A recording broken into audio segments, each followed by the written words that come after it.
The patient had ongoing symptoms of ischemia, so to treat the pain, we administered nitroglycerin sprays every 5 minutes for a total of 3 doses. 3 is the max. We monitored the patient's blood pressure between each dose. Before giving nitrates in any form, make sure there are no contraindications, such as hypotension.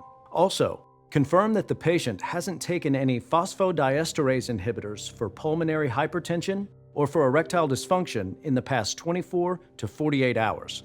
If the patient receives nitroglycerin but does not experience pain relief, healthcare professionals can consider giving analgesics, such as morphine, while monitoring the patient's blood pressure and respiratory rate.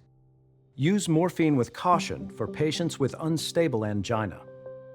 Patients with inferior wall STEMI on their 12-lead ECG can often have right ventricular involvement. This can be confirmed by a right-sided 12-lead ECG. If right ventricular, or RV, infarction is present, nitrates in all forms are contraindicated. Clinically, RV infarction may be suspected in patients with hypotension, clear lungs, and elevated jugular vein distension. Regional Medical Emergency Department.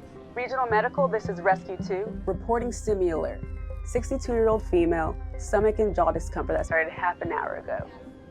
Blood pressure is 106/74 with a heart rate of 90. Pulse ox is 93% on low-flow oxygen.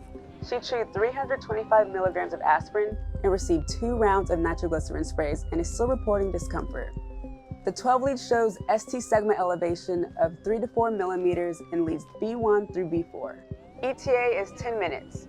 Received Rescue 2. We have your initial report in 12 lead. Our heart alert system will be activated, and I'm contacting the cardiologist and the cardiac cath team.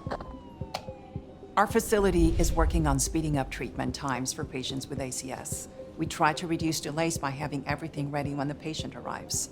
The American Heart Association recommends that EMS personnel transport patients who have a STEMI without delay to the closest appropriate facility that provides reperfusion. Based on hospital local protocol and the cath lab team being prepped and in place, it is best practice to bypass the emergency department and take the patient straight to the cath lab, where initial evaluation can take place. 62-year-old female, suspected STEMI. Room 5, the team's ready to assess her. When the patient arrives at the ED or cath lab, we move to the next step in the ACS algorithm. Reperfusion goals for patients with STEMI include providing PCI within 90 minutes after the first medical contact, or fibrinolytics administered within 30 minutes after emergency department arrival. The appropriate therapy is defined by criteria for the patient and the facility. You're fighting the clock with these patients, so within the first 10 minutes after they arrive, we immediately do a thorough assessment unless the cath lab team is ready, in which case we send them straight to the cath lab.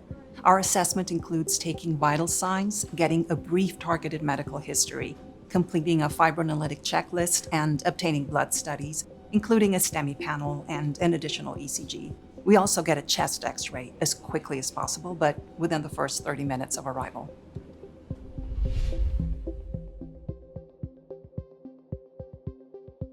Adjunctive treatments include unfractionated or low molecular weight heparin, bivalirudin, P2Y12 inhibitors, IV nitroglycerin, beta blockers, angiotensin-converting enzyme inhibitors, and glycoprotein 2B3A inhibitors. This patient presented with ST segment elevation of 3 to 4 millimeters in leads V1 through V4, suggesting that the left anterior descending artery is occluded.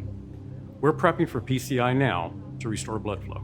The final link in the STEMI chain of survival is treatment. The preferred reperfusion strategy for patients with STEMI is PCI. Guidelines recommend that this should occur within 90 minutes after first medical contact. PCI opens the blocked artery with a tiny balloon. Then a stent, or metal scaffold, is inserted to maintain blood flow to the heart. We must consider a number of factors when choosing between PCI and fibrinolytic therapy. And although studies do indicate increased mortality with fibrinolytic therapy, the biggest predictor of death in these patients is simply delays in treatment. The bottom line?